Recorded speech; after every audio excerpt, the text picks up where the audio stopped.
NEET வினாத்தாள் கசிவு விவகாரத்தில் கடந்த 2.5 மாதங்களாக கடும் நடவடிக்கைகள் எடுக்கப்பட்டுள்ளதாக பிரதமர் நரேந்திர மோடி கூறியுள்ளார். நண்பர்களே,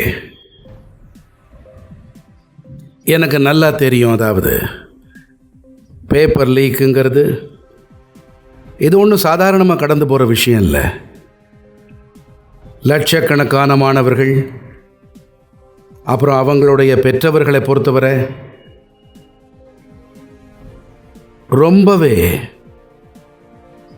துன்பம் தரக்கூடியது. அந்த வகையில்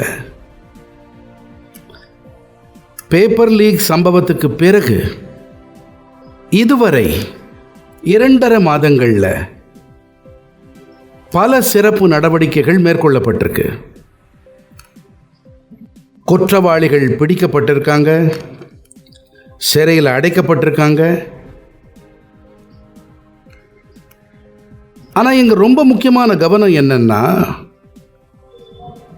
மாணவர்களுடைய ஓராண்டு காலம் வீணாகக்கூடாதுங்கிறது தான். உடனடியாக தேர்வுகளை நடத்துவது அவசியம் ஆனது. அரசாங்கம் இப்போ முழு சக்தியையும் பயன்படுத்தி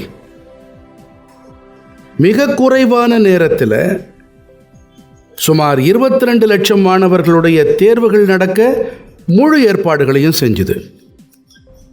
இதனால் இப்போ 5-6 நாள் முன்னாடி 19ஆம் தேதி அன்னைக்கு முடிவுகளும் வெளியாயிருச்சு.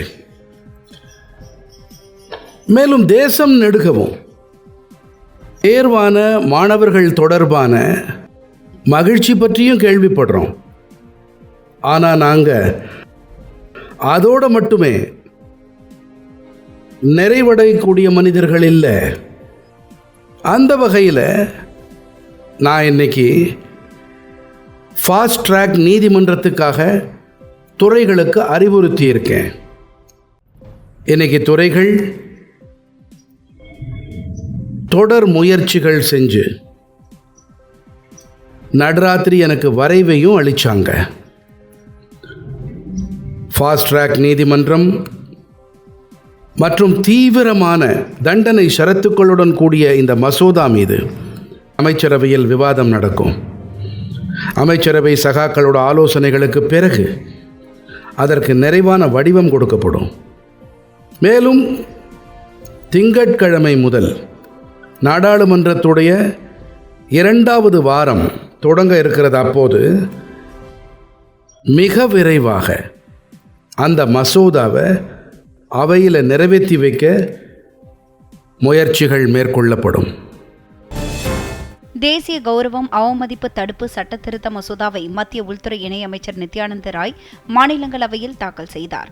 இந்த மசோதாவில் தேசிய பாடலான வந்தே மாதரத்திற்கு சட்டப்பூர்வ பாதுகாப்பு வழங்கப்படுகிறது. வந்தே மாதரம் தேசிய பாடலை அவமதிப்பவர்களுக்கு 3 ஆண்டுகள் வரை சிறை தண்டனை, அபராதம் அல்லது இவை இரண்டும் விதிக்கப்படலாம் என்று மசோதாவில் தெரிவிக்கப்பட்டுள்ளது.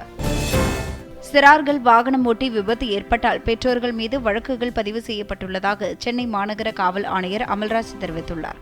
சென்னை பாரிமுனையில் உள்ள ராஜா அண்ணாமலை மன்றத்தில் சாலை பாதுகாப்பு குறித்து பள்ளி கல்லூரி மாணவ மாணவிகளிடையே விழிப்புணர்வு ஏற்படுத்தும் நிகழ்ச்சி நடைபெற்றது. இதில் சிறப்பு விருந்தினராக காவல் ஆணையர் அமல்ராஜ் கலந்து கொண்டு விழிப்புணர்வை ஏற்படுத்தினார். தமிழ்நாட்டில் வரும் 28ஆம் தேதி வரை வேலூர், ஈரோடு, கரூர், திண்டுக்கல், விருதுநகர், மதுரை, தூத்துக்குடி, நெல்லை ஆகிய 8 மாவட்டங்களில் இயல்பை விட 4 டிகிரி செல்சியஸ் வரை வெப்பம் அதிகரிக்கக்கூடும் என சென்னை வானிலை ஆய்வு மையம் தெரிவித்துள்ளது. ஈரான் மோசமான வேதனையை அனுபவிக்கவில்லை என்பதால் இன்னும் கொடூரமாக தாக்குவோம் என அமெரிக்க அதிபர் டொனால்ட் ட்ரம்ப் மிரட்டல் விடுத்துள்ளார். ஈரான் மீது மேலும் மிகப்பெரிய ராணுவ தாக்குதலை நடத்த தயாராகி வருவதாகவும் ட்ரம்ப் எச்சரித்துள்ளார்.